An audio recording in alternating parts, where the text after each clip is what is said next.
que recordar que una piel ya con lesión previa, como una dermatitis atópica o de repente enfermedades inmunológicas como artritis reumatoide, lupus eritematoso, también son vulnerables a producir lesiones exantemáticas de cualquier etapa de su vida. Se dice que 10 veces más la predisposición a un paciente inmunocompetente que no tiene enfermedades, ¿no?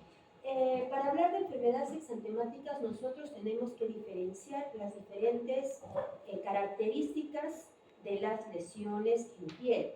Podemos hablar desde el tipo de lesión: mácula, pápula, eritema, abón, vesícula, ampolla, si es una petequia, es una púrpura, equimosis, de qué color es: rosado, violeta, violáceo, negro, leprosado. ¿Qué distribución tiene? ¿Es asimétrico, es localizado, es generalizado? No, su predisposición empieza en cabeza, se difunde hacia los pies, cefalocaudal, o solamente se localiza en determinado lugar. ¿Qué tipo de patrón morbilliforme tiene? No, si es morbilliforme, rubeoliforme, reticular, urticarial, polimorfo, ¿no? Y no solamente hay que saber el tipo de lesión y la distribución de estas, sino también las características en cuanto al paciente. ¿Qué edad tiene el paciente? ¿Es un lactante? ¿Es un niño en preescolar, escolar? ¿Es un adulto? ¿No? ¿Qué signos, síntomas han precedido a la lesión dérmica? ¿Dónde se ubicaba el paciente? ¿Va a una cuna, jardín, en la escuela? ¿Hay brote en la escuela? Por ejemplo, el síndrome pie-mano-boca, ¿no? Que es bastante frecuente y bastante contagioso, ¿no? En los jardines, generalmente, basta que uno nomás venga con la enfermedad, lastimosamente va a contagiar a varios niños, ¿no? Y los signos, síntomas que preceden a la enfermedad. Sobre todo decíamos que la gran mayoría de enfermedades exantemáticas están precedidas ¿de qué? De un cuadro catarral, un cuadro gripal, ¿no? Que muchas veces se suelen confundir y inician, ¿no? Está resfriadito, está con el moquito, está estornudando, empiezan antibióticos. Entonces hay que tener cuidado. Nosotros somos médicos, ustedes van a prescribir medicamentos más adelante. Entonces, todo cuadro febril que inicia de 1 o 2 días, si no hay otros signos que acompañan, no hay evidencia de una lesión bacteriana, por ejemplo, lo más común que vamos a ver, resfríos, ¿no? Pero si no hay pus, no hay secreción en la garganta, no tengo por qué iniciar tratamiento antibiótico. Hay que recordar que la mayoría de procesos infecciosos son más virales que bacterianos. Entonces, hay que explicar a los papitos, a los pacientes, que podría ser el inicio de una enfermedad, pero la gran mayoría se autolimita. Hay que esperar para valorar iniciar un tratamiento antibiótico, a menos de que sí haya evidencia de que se trate de una infección bacteriana. Mientras tanto, hay que esperar la evolución natural de la enfermedad, ¿no? Entonces, entre las principales enfermedades exantemáticas, nosotros decíamos, tenemos que, sobre todo, observar, ver las lesiones. ¿Qué tipo de lesión es esta? Si son lesiones maculopapulares, como vemos en el primer caso, si son lesiones eritrodérmicas o escarlatiformes, por ejemplo, miren, maculopapular difuso, ¿no? Reticular festoneado, miren, como encaje. ¿En dónde se ve esto frecuentemente? Ahora lo vamos a ver en eritema infeccioso, ¿no? Como rejillas. Nosotros hemos pasado muchas veces por rejas, no en forma de triangulitos generalmente. No, esta es una de las principales características de la segunda fase del eritema infeccioso. Si es como reticular, congestoneado, ¿no? Urticarial abonoso, ¿no? Nosotros sí hemos tenido muchas veces pacientes con abones, incluso ustedes de repente en algún momento lo han manifestado. Si son vesículas, no, si estas vesículas están todas en el mismo estadio en el paciente, o tiene diversidad de estadios, ¿no? En un mismo paciente. Por ejemplo, en varicela vamos a encontrar lesiones polimorfas, tanto pápulas, vesículas, ampollas, costras, ¿no? Y si solo encuentro vesículas, no, conglomeradas, puedo sospechar hasta de herpes, ¿no? Si solo encuentro una vesícula que rápidamente eclosiona, se hace costra, mielicérica, de repente sin secreción, y me deja una piel desnuda, también puedo pensar en un impétigo, ¿qué tipo? ¿Ampolloso, no ampolloso? Pero esto ya tiene más, ¿no?, incidencia bacteriana más que viral. ¿No? Si es purpúrico, por ejemplo, en Schauble, PTI, ¿no?, tenemos petequias, púrpuras, entre otras. Por ello es importante para nosotros diferenciar qué tipo de lesión vénica está presentando. Si está solo localizado en cara, tórax, abdomen, o es difuso en todo el cuerpito.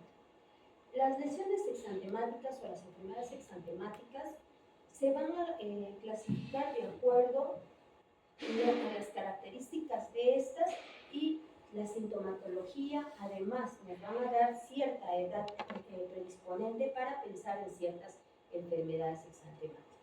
Decíamos que la mayoría de estas tienen un componente más viral, no más del 80% de estas infecciones son componente viral, por tanto va a autolimitarse, tienen características benignas y van a ser pasajeras, ¿no? Por tanto, ¿en dónde entramos nosotros? En tratamiento de soporte, de ayuda, ¿no? El principal problema es que algunas sí traen complicaciones, por tanto, debemos estar atentos a sus principales complicaciones. También decíamos que hay de origen bacteriano, sobre todo la escarlatina, que es la más frecuente en ver, pero algunos pacientes pueden presentar el síndrome de shock tóxico estafilocócico, que es la forma más grave de infección estafilocócica, o lo más común o lo más frecuente, el síndrome de piel escaldada. También hemos visto de etiología alérgica, ya sea medicamentosa o alimentaria. Cuando tienen alergia, por ejemplo, al pescado, alguna vez han visto angioedema o lesiones urticariales abonosas, ¿no? Y dentro de las lesiones vesiculares ampollosas, ¿a quién sobre todo se nos viene a la mente? Sobre todo varicela, ¿no? Y sus complicaciones, una de las principales complicaciones de la varicela es el herpes zóster, ¿no?, que nos va a dar a más tiempo y generalmente va a ser permanente, ¿no?, para toda la vida, ¿no? El motivo de nuestra clase, eritema infeccioso, exantema súbito y varicela. Acá tenemos 3 pacientes. Vamos a ver, voy a poner cómodo. Entonces, primer paciente es un niño de 6 añitos. Presenta lesiones polimorfas en región facial, tórax y abdomen. Pruriginoso. Además, fiebre y malestar general. Cuando me hablan de lesiones polimorfas, ¿a qué se refiere? Que hay diferentes lesiones en diferentes estados evolutivos en el mismo paciente en el mismo tiempo, ¿no? Puede haber vesícula, pápula, ampolla, costra, entre otros. Esta es la lesión. Vemos a un niño, ¿no?, con lesiones vesiculares, algunas pápulas, miren acá, alguna pústula, ¿no?, y por ahí ahora debe haber alguna costrita.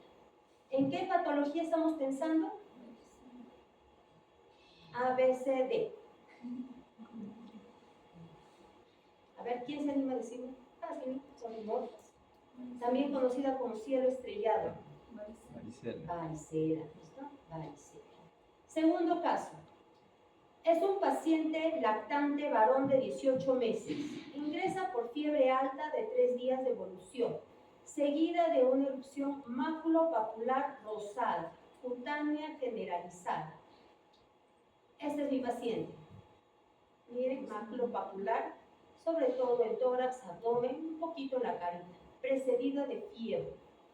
Incluso en el caso clínico nos dice que había signos catarrales previamente, no como un resfrío. ¿En qué patología estamos pensando?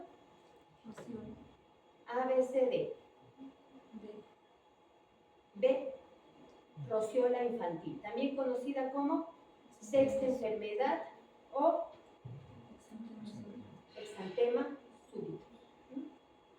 Tercer caso, preescolar de 5 años, presenta febrícula y malestar general, quien desarrolla una erupción maculosa en mejillas.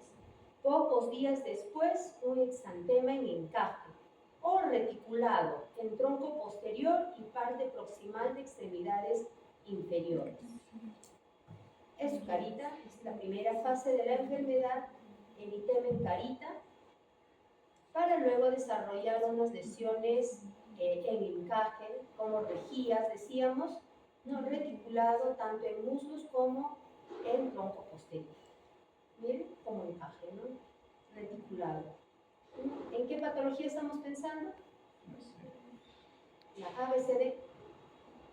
¿Cierto? El tema infeccioso, ¿no? Como vemos, generalmente estos niños son niños en edad preescolar. En el caso 2, que vemos es un lactante, ¿no? Y tan solo viendo estos tres principales casos nos vamos dando cuenta qué edad predisponente tiene cada una de estas enfermedades. Varicela, generalmente ¿en qué edad? Preescolar, escolar, mayormente. Caso 2, exantema súbito. ¿Qué edad predisponente? Lactantes menores, ¿no? 2 años hasta 3 años considera la bibliografía, pero tiene un pico entre el primer y segundo año. Tercer caso, generalmente preescolares, ¿no? 5 años a 10 años, ¿no? Entonces, hablamos de nuestro primer caso clínico, que es varicela. Por tanto, la varicela viene a ser una de las principales enfermedades que era bastante frecuente de ver. Al mes mirábamos siquiera unos 2 o 3 pacientes y alguno de ellos se hospitalizaba por algún caso de complicación. Posterior a la implementación de la vacuna, el calendario de vacunación que fue después del 2016, los casos han ido disminuyendo enormemente. Ahora ya no es tan frecuente ver estos casos de varicela, no dentro de un hospital, ¿no? Y además, si se presenta, generalmente lo hacen de forma mucho más leve, menos aparatosa que en los casos que nosotros solíamos ver. Es una enfermedad exantemática infantil muy contagiosa, por ello era que se cerraba incluso el salón si había algún brote, ¿no? A este paciente se le tenía que mandar a cuarentena. No decía que 40 días tenían que descansar, sino que tenía que estar en su domicilio aislado de los demás niños, ¿no? Y no solamente porque él va a contagiar, porque su sistema inmune desciende, es decir, baja y se hace vulnerable a contagiarse de cualquier proceso infeccioso y complicarse. ¿Quién es el principal agente agresor acá? No, es el virus de la varicela, ¿no? ¿Qué es un herpes virus tipo? ¿Qué tipo? 3. Ahora vamos. Suele afectar principalmente a niños en edad preescolar y escolar. Estas lesiones se caracterizan porque van a tener diferentes estados evolutivos en el mismo paciente en el mismo periodo de tiempo, ¿no? Y generalmente se asocia a periodos de friaje, ¿no? Invierno y primavera. Como vemos acá en este cuadro, ¿quiénes son los más predisponentes? Niños entre el primer y 11 años de vida, generalmente. Preescolar, escolar. Obviamente los extremos de la vida suelen ser muy aparatoso, con causas de muerte y mortalidad elevada. Las mujeres tienen ligera predisposición en comparación a los varones, ¿no? No es tanto, su distribución es universal, endémica en algunos países, sobre todo en vías de desarrollo, ¿no? Y menciona que en Perú el 50% de estos niños no son menores de 5 años, entre 25 y 0.4% entre 5 a 9 años. Ahí está el grueso de la población, ¿no? Entre 0 a 11 años representa más del 70% de los casos de varicela. La edad escolar es el gran factor de riesgo, ¿no? ¿Cómo vamos a prevenir? Generalmente por la inmunización. Estos son los casos que se han presentado, miren, a raíz de la introducción de la vacuna, que fue el 2016, hacia el 2019, incluso nuevamente yo el otro cuadro de años previos, ¿no? Donde el pico era pues alarmante, pero hacia el 2019 ya se ve cierto descenso, ¿no? Y es abismal incluso el descenso, ¿no? De lo que teníamos, que algunos casitos, ¿no? Ya, incluso estos primeros años 2020-2021 casi ni se miraba. Hay un pequeño brote, pero no llegamos pues ni a la mitad de lo que antes teníamos, ¿no? Estos son los casos, las curvas hasta el 2024. He buscado el 2025, todavía no lo envío. Hay reportes aislados, pero como general, como febril entera, no como varicela misma. Habría que estar pendiente. Pero sí la incidencia de ser 1.84, incluso 2.5, que era la incidencia por 100.000 habitantes, descendió hacia el 2019 en 1.84 hacia el 2024 a 0,22. O sea, el descenso es bastante bueno, ¿no? Gracias al proceso de vacunación. Esta es la inmunización a partir, ¿no? a partir de la introducción de la vacuna. Miren cómo era la distribución hacia el 2020 y hacia el 2024. ¿No? La población en rojo son los casos que teníamos reportados. Hacia el 2024, miren el estudio, ¿no? Ya es mucho menor a lo que teníamos antes. Y si ponemos a comparación el cuadro del 2015, por ejemplo, que era antes de la introducción de la vacuna, era pues mucho mayor, más abismal, y sobre todo en zonas de la selva, ¿no? Donde la idiosincrasia misma de la población hacía que ellos no crean mucho en las vacunas, ¿no? La varicela se considera que es benigna porque la gran mayoría de estas se va a autolimitar, ¿no? Es decir, va a pasar. No es propio de la infancia, ya sabemos las características de las lesiones, ¿no? En diferentes estados evolutivos en el mismo periodo de tiempo. Generalmente, ¿quién lo va a producir? Varicela, el virus de la varicela zoster, ¿no?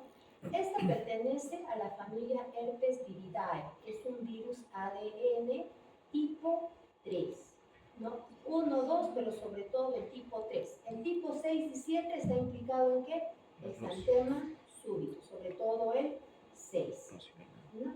Esta es la estructura, tiene un tamaño de 150 a 250 nanómetros, tiene una bolsa lipídica que lo protege frente a las agresiones del ambiente, ¿no? Tiene un tegumento, cápside icosaédrica, un anillo de 12 proteínas, eso sobre todo para la síntesis y la multiplicación, ¿no? de este virus.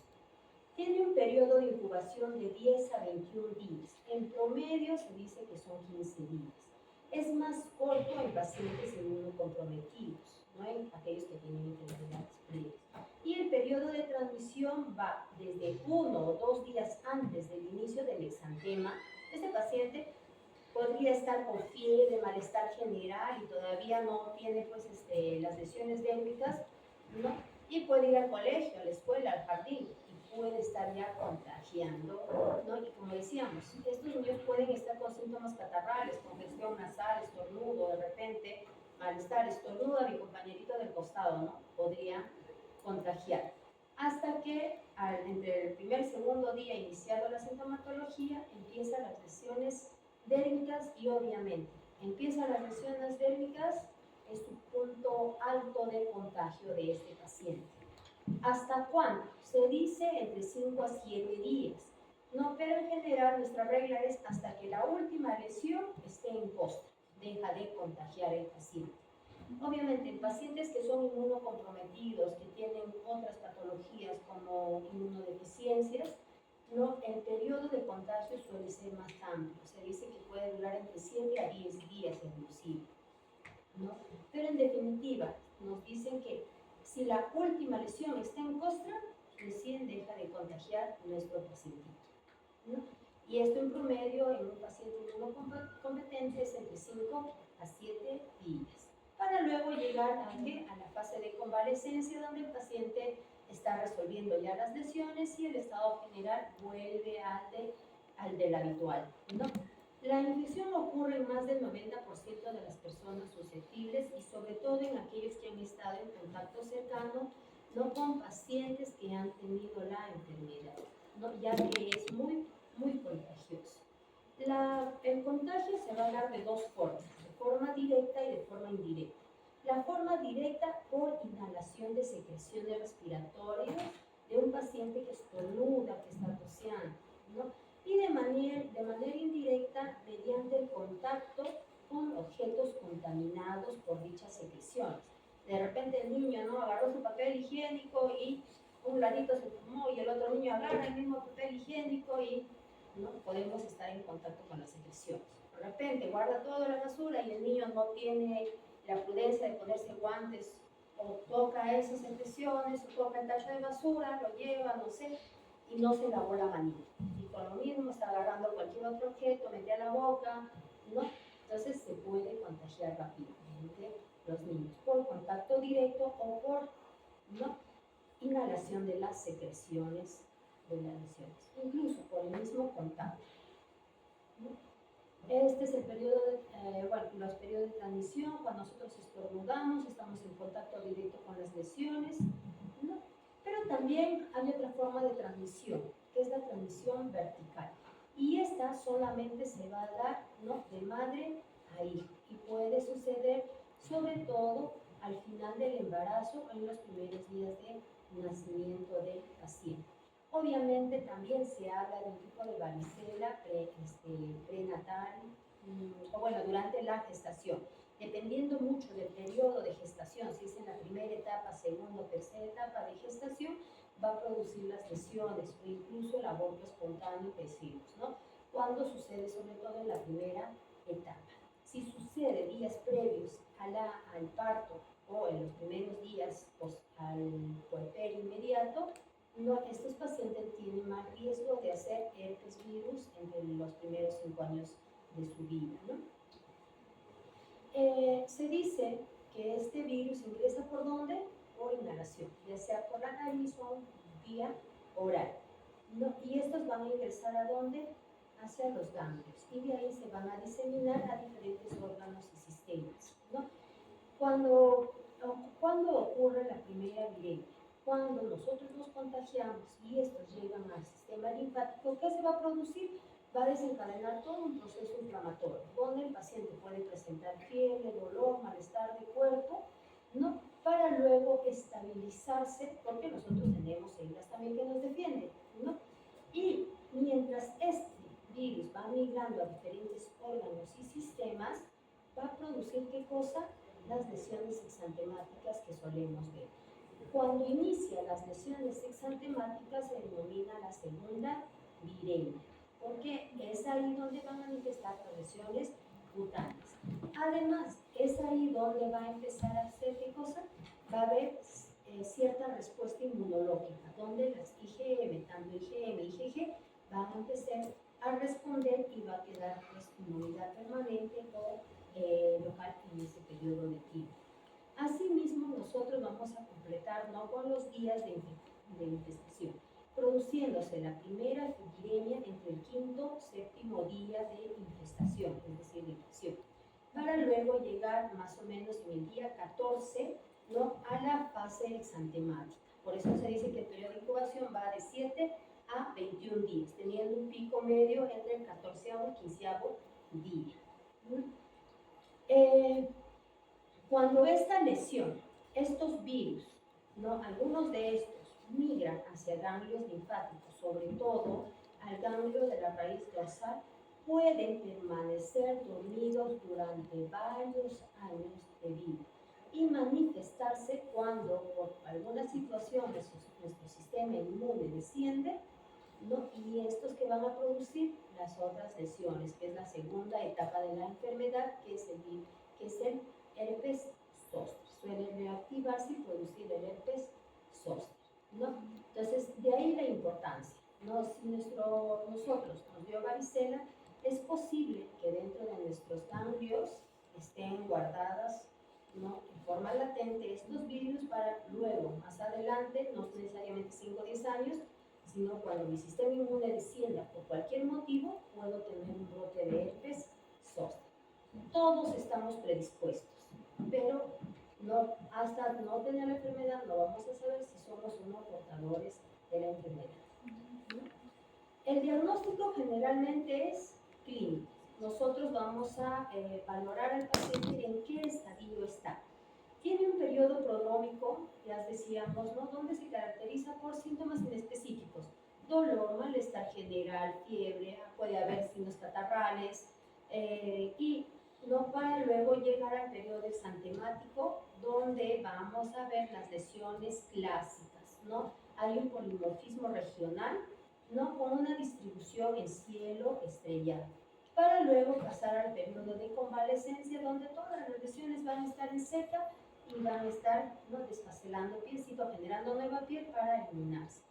Lo más importante de este periodo exantemático es, uno, las características de las lesiones. Vamos a tener diferentes estadios evolutivos en el mismo paciente en el mismo periodo de tiempo, desde mácula, pápula hasta vesícula y costra, ¿no? Pero Se dice que estas vesículas empiezan a romperse fácilmente y tienen un diámetro de 1 a 4 milímetros. Nosotros, o bueno, aquel paciente inmunocompetente que tiene la enfermedad, no puede tener entre 250 y 500 lesiones durante el periodo de la enfermedad exantemática, sobre todo esta segunda fase. Generalmente se producen entre 2 y 4 brotes sucesivos, es decir, de pronto, malestar general, empieza el brote por acá y en cuestión de horas nomás, ¿no? Como que tiene un periodo de remisión mientras están haciéndose costra y otra vez brote, en otras partes del cuerpo. Se dice que puede haber brotes entre 2 a 4 en este periodo exantemático, ¿no? Y si contamos, encontramos entre 250 y 500 lesiones. Esto ha disminuido enormemente a raíz de la vacunación. Posterior a la vacunación, sí podemos tener enfermedad, podemos hacer varicela, sí es cierto, pero las lesiones van a ser de manera diferente. La distribución de estas suele ser periférica, de menor cantidad. Se dice que de pasar de 250 y 500 lesiones, ¿no? En un paciente inmunocompetente que no ha sido vacunado, ¿no? A el paciente que ha sido vacunado, las lesiones pueden llegar hasta 50 lesiones, o sea, como 5 veces menos, ¿no? De las lesiones. Se acompaña de prurito intenso, puede afectar a mucosa respiratoria, genital, conjuntival, ¿no? Estas son las lesiones, ¿no? En diferentes estados evolutivos: pápulas, vesículas, costras. Miremos bien: mácula, pápula, costras, vesículas. Los enantemas, no nos olvidemos: mucosa oral, mucosa conjuntival, mucosa anal, ¿no? Vamos a encontrar las lesiones, es distribución difusa, todo el cuerpito. El diagnóstico suele ser clínico, tan solo ver. Pero también, si tengo duda diagnóstica, que es bastante difícil, no podemos hacer una reacción en cadena de polimerasa, inmunofluorescencia, podemos hacer serología, citología, sobre todo el test de SAP, ¿no? Pero esta es una de las enfermedades que clínicamente se da el diagnóstico. La forma de prevenir: tenemos la forma pasiva, que son evitando los factores de riesgo. Por tanto, si la maestra en un colegio, en una escuela, en un jardín, nos damos cuenta de que hay un paciente que probablemente tiene varicela, es mejor aislar, pedirle a la familia que no lo traiga, ¿no? Hasta ver si hay algún otro niño que tiene el mismo brote. Más de 5 niños en una guardería que tengan el mismo brote, se cierra el salón. No todos van a cuarentena. Entonces hay que tener cuidado y siempre hay que estar atentos, ¿no? La otra forma para prevenir es la inmunización, ¿no? Que es la forma activa. Nosotros tenemos vacuna inmunoglobulina, ¿no? Para prevenir la enfermedad. Esta inmunoglobulina viene a ser también, está dentro de la, de la prevención pasiva, ¿no? Esta suele ser una vacuna inmunoglobulina hiperinmune antivaricela. Generalmente esta está indicada antes de las 96 horas post-exposición. Podemos aplicarlas en niños recién nacidos, hijos de madre con varicela, entre los 5 días antes y los 2 días después del parto, ¿no? Porque estos niños pueden hacer varicelas mucho más severas con complicaciones. En neonato y lactante ingresado de hijo de madre susceptible. En los niños pretérminos menores de 28 semanas o con menos de 1 kilo, aunque la madre tenga antecedente de varicela o vacunación. En pacientes inmunodeprimidos, en aquellos pacientes que van a ser trasplantados, ¿no? Y en las embarazadas. Hay que tener mucho cuidado con las embarazadas. Tenemos la vacuna de la varicela, también, que nos solemos aplicarlos ahora, posterior, mejor dicho, que está introducido en el calendario de vacunación. Esta suele ser una vacuna de virus vivos atenuados de cepa OK, propagados en las células diploides humanas. Esta está compuesta por 1033 unidades formadoras de partículas con menos de 0.25 miligramos de sulfato de neomicina más 0.5 mililitros de disolvente. Esta se presenta en viales en monodosis de 0.5 mililitros y se administra vía subcutánea. Y generalmente lo solemos hacer posterior al primer año de vida, ¿no? Actualmente está considerada en el calendario de vacunación una sola dosis, es decir, monodosis, no posterior al primer año de vida. Se puede hacer un refuerzo a los 4 años de vida, no si es un paciente susceptible o va a entrar a una población susceptible, ¿no? Este viene a ser nuestro esquema regular de vacunación y, como decíamos, está no dentro del primer año de vida considerada. Nosotros valoramos, como decíamos, el paciente predispuesto a una segunda dosis, ¿no? Pero en nuestra población generalmente basta con una sola dosis. En niños mayores de 13 años podemos valorar 2 dosis, separadas de al menos 4 semanas, ¿no? de latencia.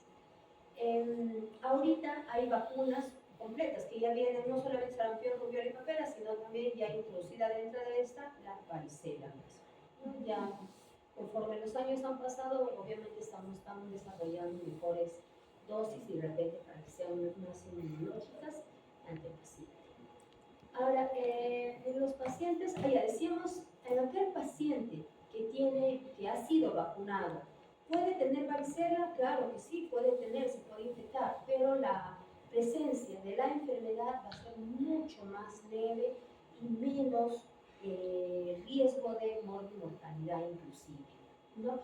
En estos pacientes las lesiones se consideran menos de 50 lesiones en todo el periodo y estas suelen durar entre 3 a 5 días, ¿no? Con un periodo de reactivación o de resolución de la enfermedad mucho más rápida que la anterior, ¿no? Por tanto, sí es bueno que el paciente pueda prevenir con la vacuna. Complicaciones. Las principales complicaciones nosotros lo vamos a ver generalmente por infecciones o sobreinfección bacteriana, por replicación viral o por reacción inmunológica. Por infección bacteriana asociada desde el linfético, es decir, desde lesiones dérmicas superficiales que atacan a la epidermis, como el linfético, pueden hacer celulitis, absceso, vasculitis necrotizante, escarlatina, entre otros. Por replicación viral, el paciente puede hacer una neumonitis, hepatitis, encefalitis, miocarditis, conjuntivitis, queratitis, entre otros. Y por reacción inmunológica, ¿qué nos puede ser escarlatina?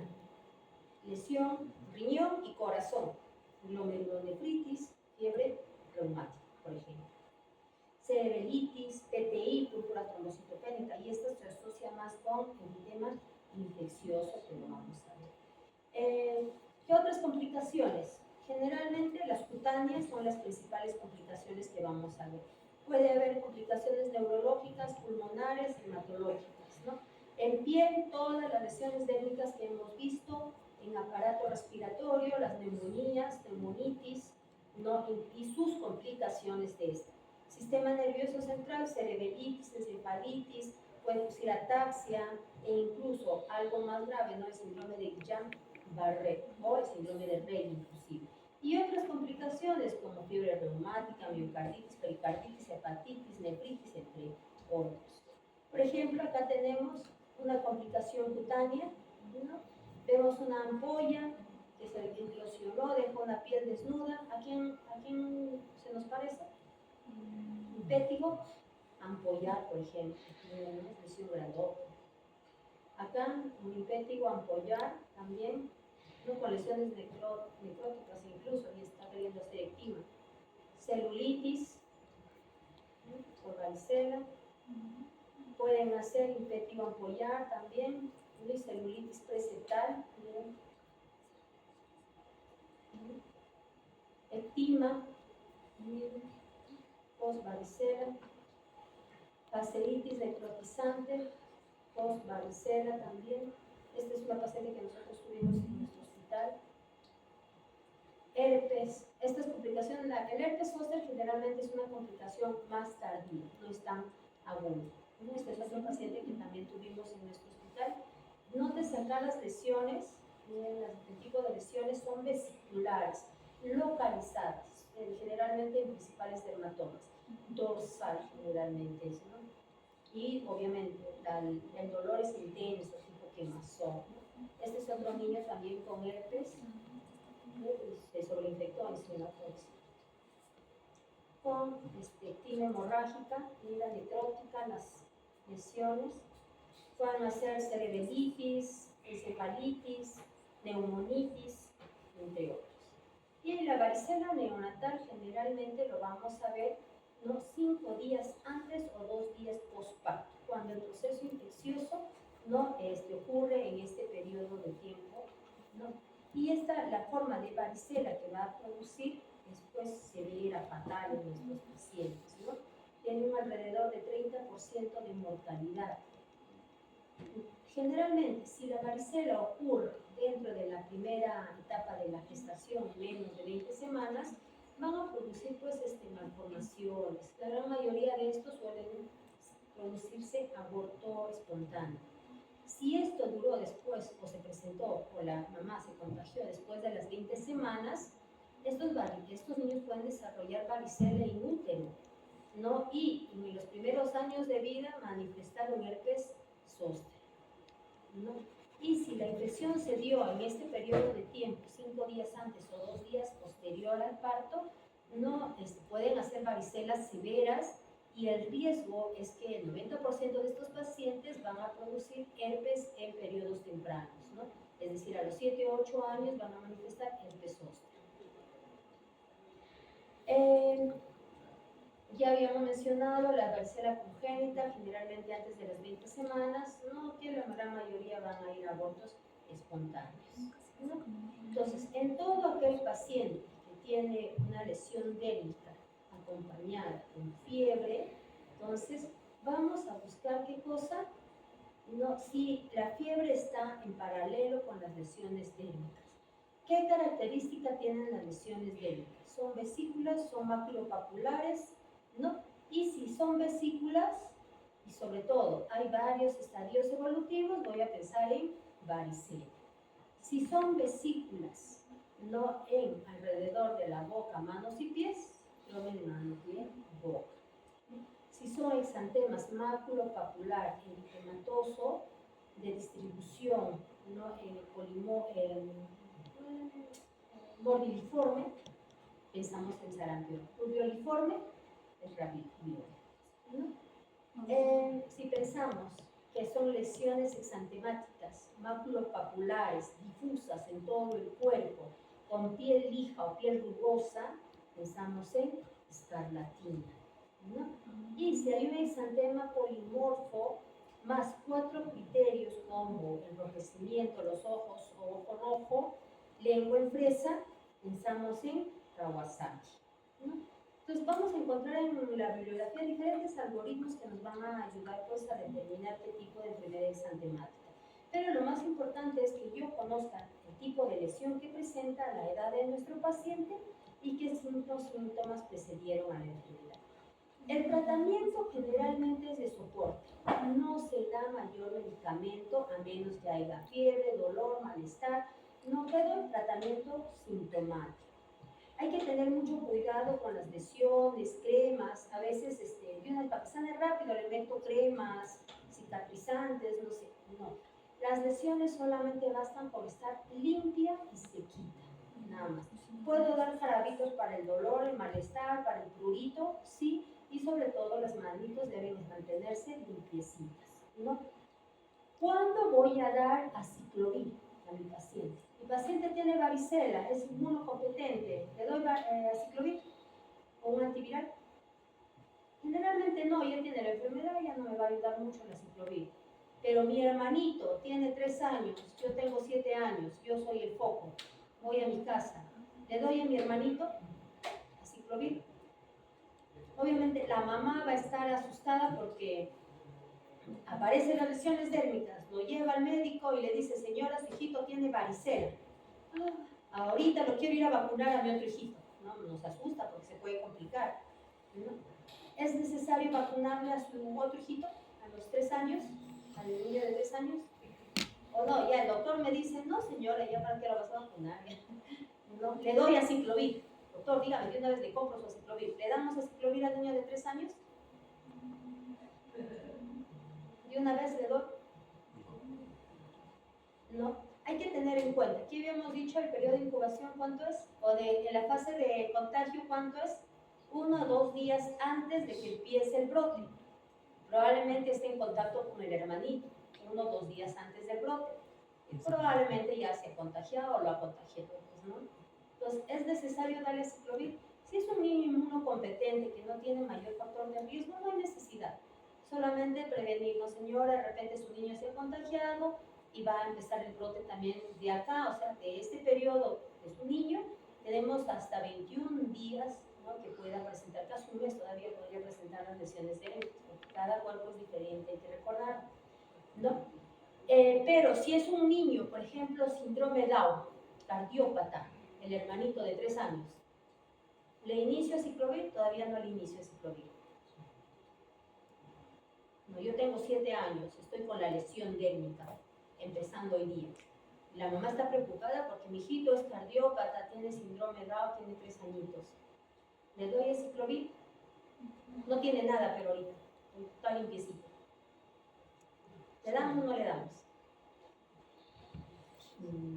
¿Qué hacemos? ¿Qué hacemos? ¿Le doy o no le doy?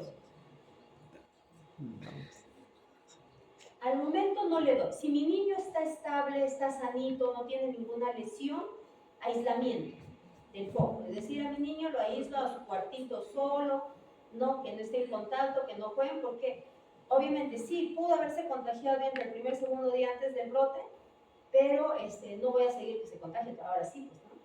Entonces, hasta que el segundo niño no tenga lesiones dérmicas, no tengo por qué darle nada todavía. Si empieza el primer brote, sí le puedo iniciar a ciclovir si es un niño inmunocomprometido.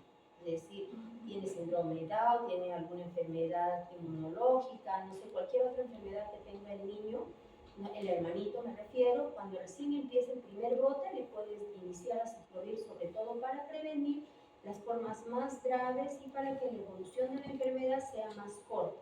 ¿Por qué? En un paciente inmunocomprometido sabemos que la enfermedad va a ser más agresiva y también va a durar más tiempo que un paciente inmunocompetente.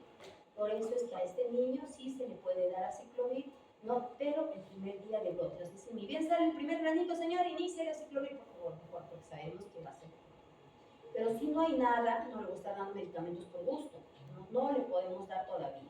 Pero sí lo que puedes hacer es prevenir. No, pero viene mi esposo y me dice, pero ¿para qué ya? Si ayer han dormido juntos, ¿no? Ah, no, que se irá nomás, ¿para qué lo aíslo? No, igual aísla.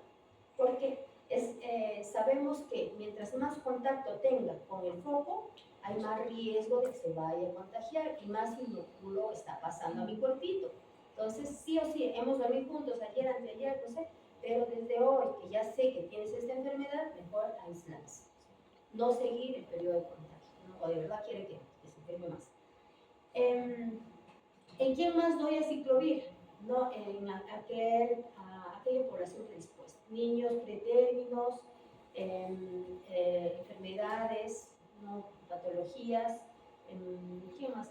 No, sobre todo en niños inmunocomprometidos, pues, ¿no? En ellos sí valoro iniciar aciclovir. En un niño inmunocompetente no. A veces vienen a la consulta, no a la emergencia, porque el niño está vomitando. Y a veces vomita porque le inician antibióticos. Tiene las lesiones dérmicas, le iniciaron antibiótico, antihistamínico, le dan su crema, le meten aciclovir en crema, ¿no? Y a veces algunos de estos se complican, hacen celulitis. Mientras menos toquemos las lesiones, mejor. La intención es que esté limpia y seca, nada más. Las lesiones, limpia y seca. Niño con varicela, ¿se baña? No se baña. ¿No? Las mamás decían, no, está con varicela, 40 días no se baña.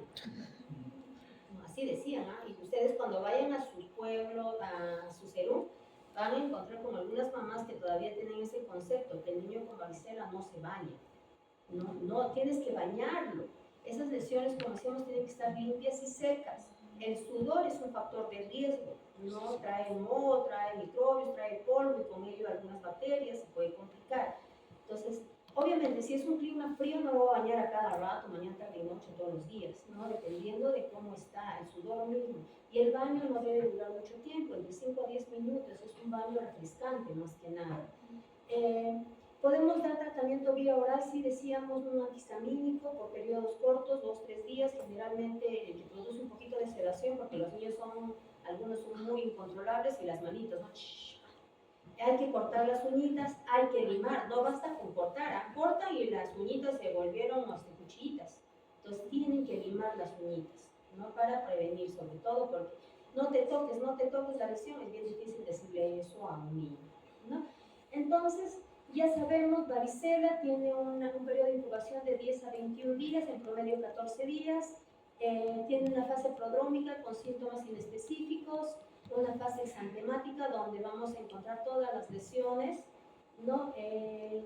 Principal complicación, la sobreinfección bacteriana, sobre todo cutánea, es la principal, luego las respiratorias. No podemos hacer diagnóstico, sobre todo clínico, pero podemos ayudarnos de otros métodos diagnósticos. El tratamiento es netamente sintomático, los antivirales generalmente se preserva para pacientes inmunodeprimidos, se puede dar tratamiento de soporte con antihistamínicos para el dolor y malestar. Algunos indican baños coloides, pero de preferencia mejor no. Mantenerlo limpio y sequito al paciente es lo más prudente que podemos hacer. ¿Hasta ahí alguna pregunta? ¿Varicela? ¿Todo claro? ¿Bien clarito? Sí. Segundo caso. Este es un paciente 5 añitos. Presenta febrícula y malestar general.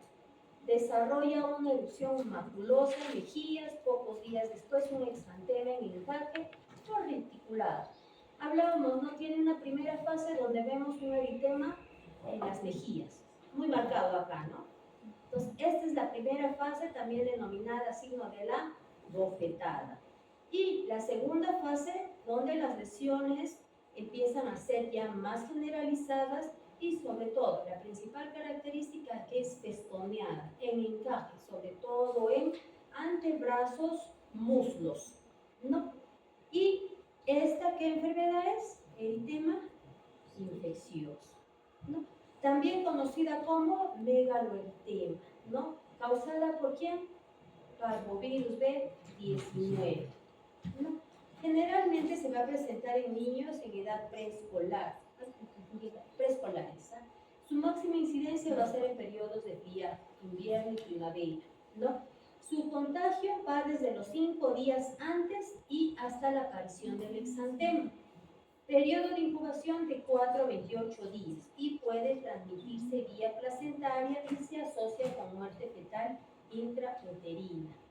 Tiene una fase prodrómica que suele ser asintomática, ¿no? Es decir, el periodo de incubación, para luego desarrollar 3 fases. La fase inicial, donde podemos ver, o la primera fase, ¿no? Este signo característico de la doble bofetada, el signo de la cachetada, el signo de la bofetada, que se caracteriza, como podemos ver en la imagen, un eritema marcado generalmente en las mejillas, ambas mejillas, no solo una mejilla, ambas mejillas, y que suele aumentar cuando el niño tiene fiebre, está con calor, se expone a cambios de temperatura, ya sea frío o calor, no se va, suele exacerbarse, para luego pasar a una fase, a una segunda fase, ¿no? De lesión dérmica generalizada.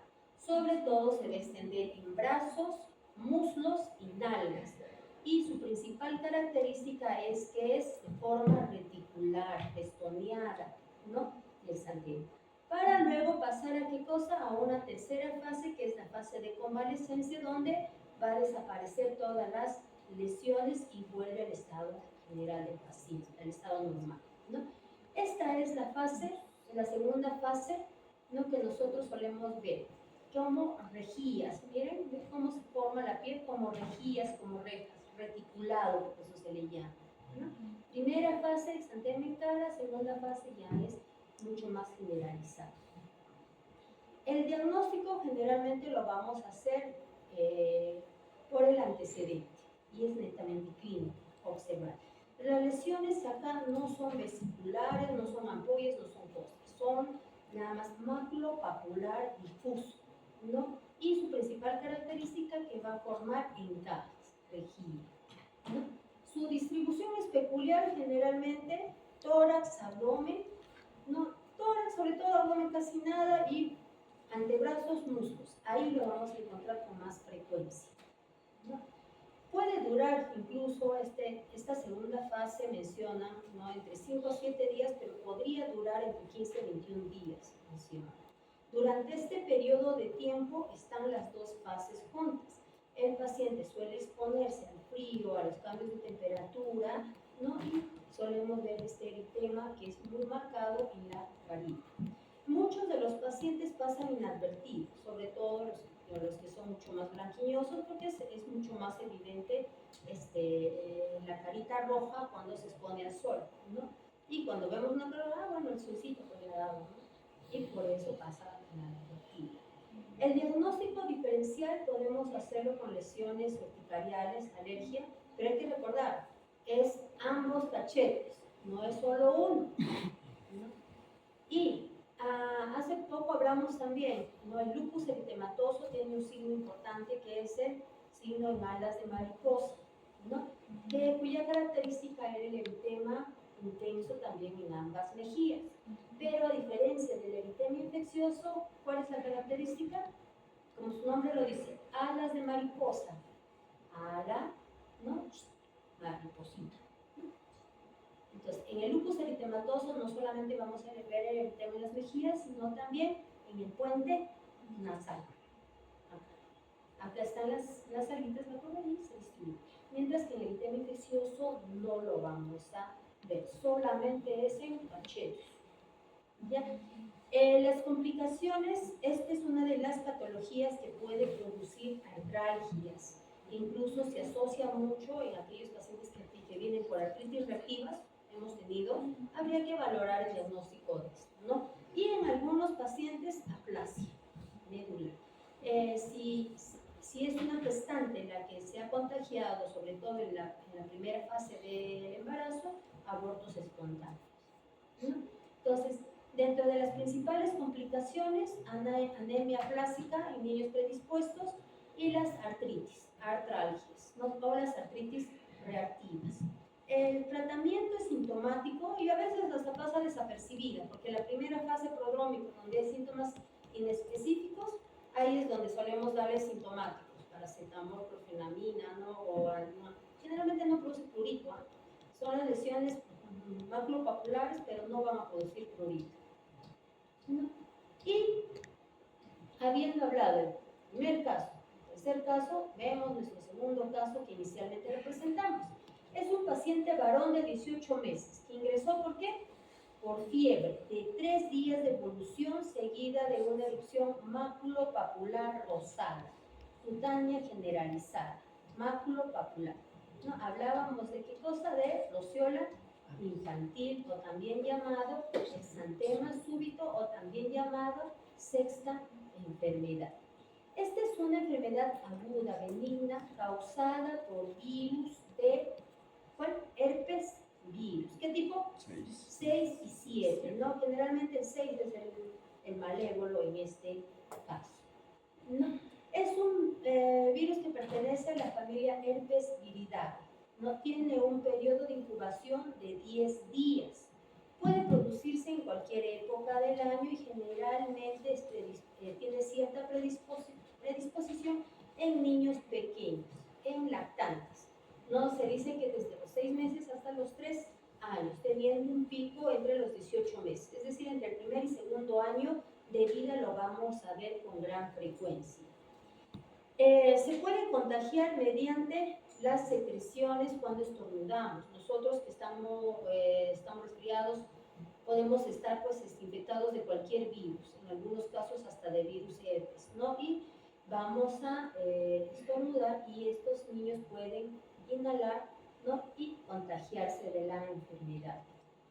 La principal característica de la enfermedad es que va a producir fiebre alta persistente, no fiebres altas de 39, 40, que la mamá se desespera entre el primer, segundo, tercer día.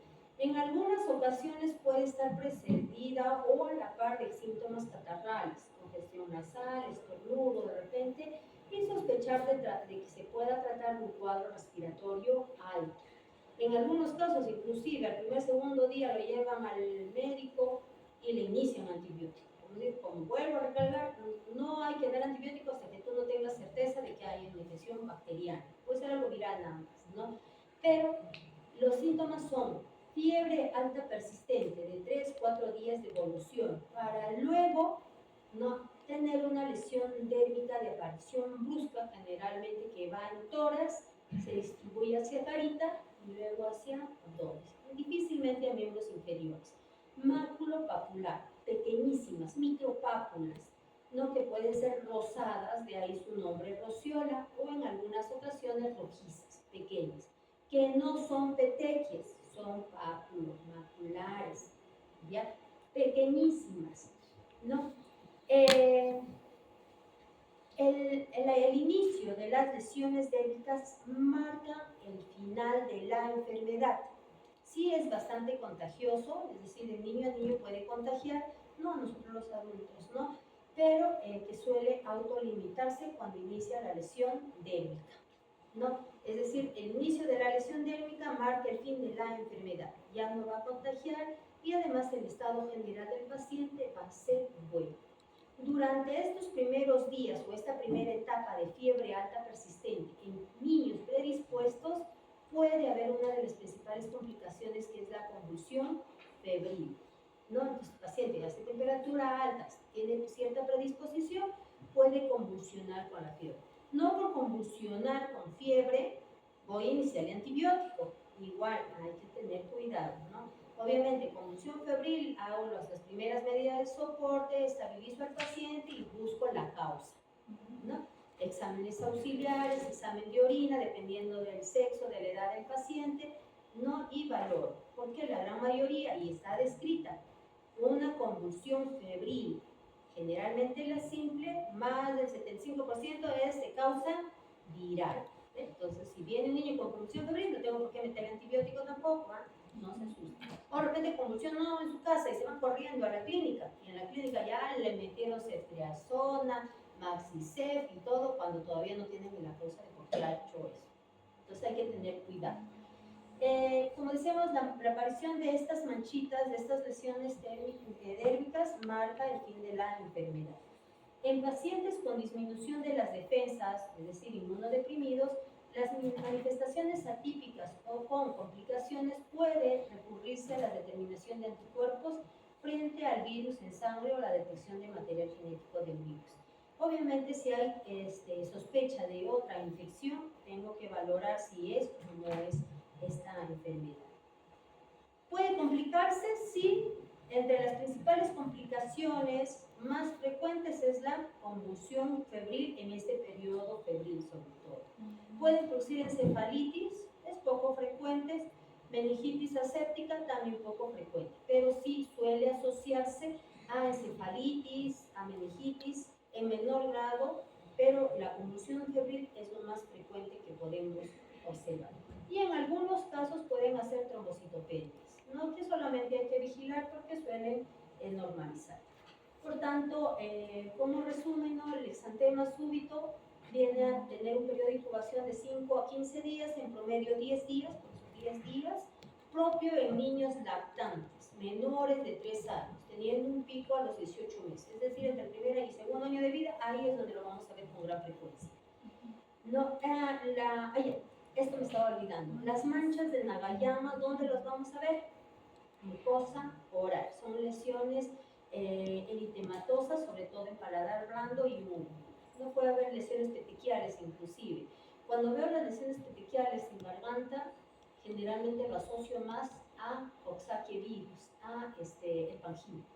No tengo que, no porque empiezo a ver las lesiones petequiales, ya, señores, el pangino. No. Hay que hacer el seguimiento, hay que ver la evolución de la enfermedad.